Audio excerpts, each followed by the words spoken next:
Inside a busy Chicago bank, a woman is taken to the vault to visit her safe deposit box, only to discover that hers and many others are empty. Nobody had entered the vault without the relevant authorization, and the robbery was not an inside job. So how did the boxes become empty, and where are the items? Find out more in this video, and please subscribe, thank you. On Monday the 13th of April, 1981, following a busy weekend of riots in London, England, a small Federal First National Chicago bank in Barrington opened its doors for business. A customer requested access to her safety deposit box, and a bank clerk accompanied her to the vault door, and opened it. Everything appeared normal inside the vault. They moved towards the box in question, and entered their keys into the lock, and quickly became alarmed when the lock pushed back, and the key cylinder dropped into the box. The assistant then discovered that over 70 more boxes had the same issue. With no sign of a break-in, or suspects, thoughts were shifted to anybody with authorized access to the vault. This theory proved fruitless, as the vault would not open after business hours, regardless of whether anybody had the key or PIN code or not.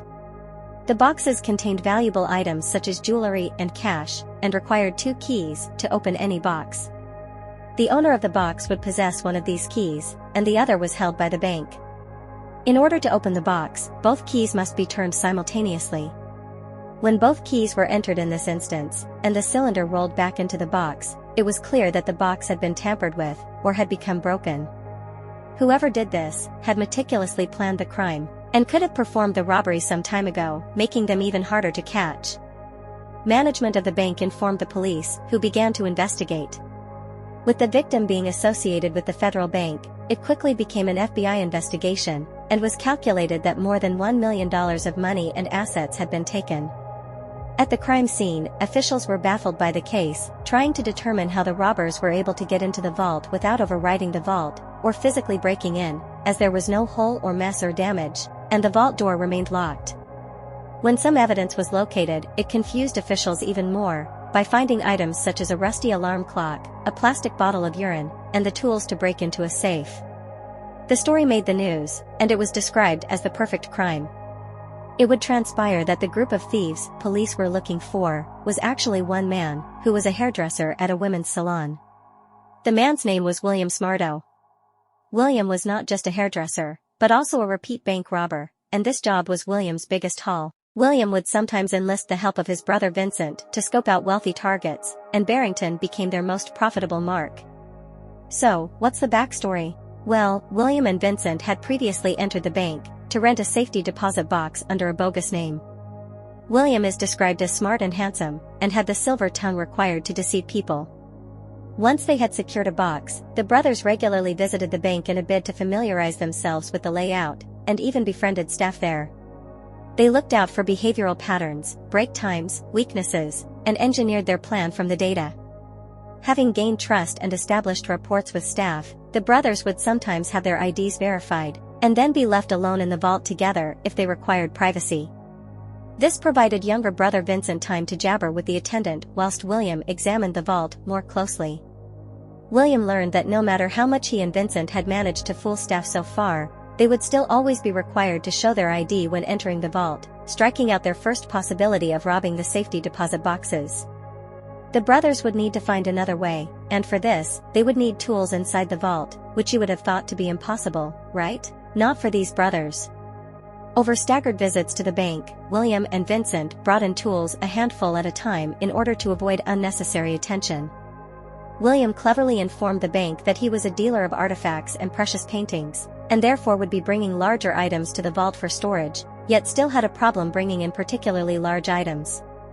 William noticed a false ceiling in the vault, and used this to his advantage by storing tools in with the lights, including food and water, in case he had to stay inside the vault once his plan had been formulated. The next problem would be disabling the alarm system, but fortunately this only a sound sensor back in 1981, and William had decided to enter the vault via the walls, floors, or possibly the ceiling. This aside, the alarm was not very sophisticated, and William believed he could disarm it. This is where the alarm clock comes into play. William set the alarm on the clock to sound inside the vault outside of business hours, to see if the alarm was triggered, and alerted police. Following 2 tests, the police did not visit the bank. William also had his blind spot in the vault, which was an empty space in one of the corners, whereby he could climb onto 2 rows of stacked deposit boxes and slide down the back. With the heist now getting a green light from the brothers, they visited the bank as usual, and William entered the vault, whilst Vincent spoke with and even flirted with the attendant. Then William vanished. He was still inside the vault, but could not be detected, and miraculously, Vincent left the bank alone, claiming his brother had already left the building, which the attendant was satisfied with. Once she poked her head into the vault and saw it empty of people, the plan was now in operation. William waited quietly until business hours concluded, popped on his flashlight, and delicately obtained his tools from the ceiling. Using modified bolt cutters, William was able to score through the width of the deposit box cylinders accurately, ensuring no damage was visible to the boxes. Opening so many boxes became exhausting, nevertheless time was on William's side, so he stopped to eat and drink, then continued to acquire his ill-gotten gains. Looking at some of the documents to determine who had bad debts and who was rich, in order to restore the scales of justice by switching some along the way. Like a burglar with OCD, William took the valuables he wanted, placed the lock cylinders into their correct position, and tidied up after himself, leaving no obvious visible evidence of a break-in. If somebody were to enter the vault, they would not suspect anything. William placed his tools back into the ceiling, placed the assets he had stolen into bags, and climbed back into his original position.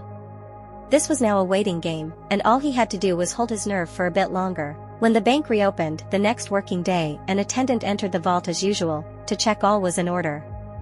Once the attendant was satisfied, they left the room, and William waited for a bit longer, before standing up wearing the outfit of a workman.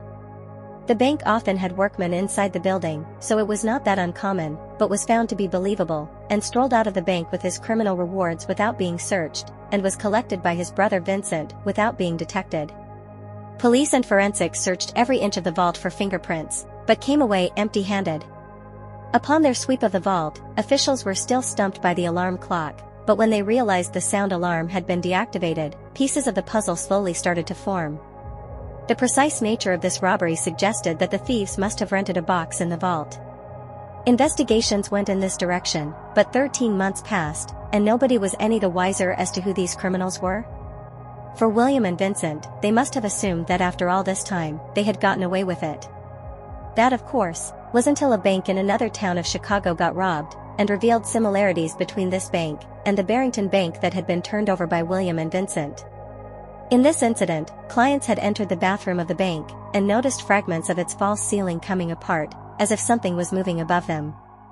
The client informed security at the bank, who returned to the bathroom with a ladder for closer inspection. As one security guard shined their flashlight, they got startled when they saw a human leg moving. The police were alerted, and rushed to the scene, where they would find William Smarto hiding in the false ceiling. The reason he was hiding was because he had found his new target, being a vault next door to the bathroom, and explained why he was captured with food and supplies in the ceiling. William Smarto carried all the hallmarks of the bank in Barrington job, and was arrested. With William in custody, it soon became apparent that he was responsible for many other burglaries, and wasn't just the barber he claimed to be. With the evidence stacked against him, William had no option but to confess, yet denied he was responsible for all of the robberies, and when asked why he took so much instead of stopping after 1 or 2 jobs, he explained how he relished the challenge. In February 1985, William was then sentenced to 20 years in jail, although a lenient Judge Aspin did offer to reduce his term if he gave back the stolen loot. William maintained that he was innocent of all the robberies, and therefore could not return the goods. After some time in prison, William decided to admit to the robberies, and officials located a bag of goods and a bag on the bottom of a lake that William had guided them to. The bag contained most of the money and jewelry, and the judge honored his promise by reducing William's sentence to 8 years.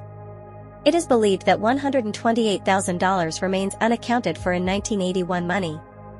Vincent suffered a heart attack, but survived, and did not face any prison time due to his minor role in the jobs he was not found guilty of. William was released from prison early due to the recovery of the majority of stolen items, but was still required as a condition to assist banks improve their security, which led to him traveling around, and even remarrying. Whether the unrecovered items and cash were recovered by William remains unknown. What do you think? Thank you for watching, and please subscribe.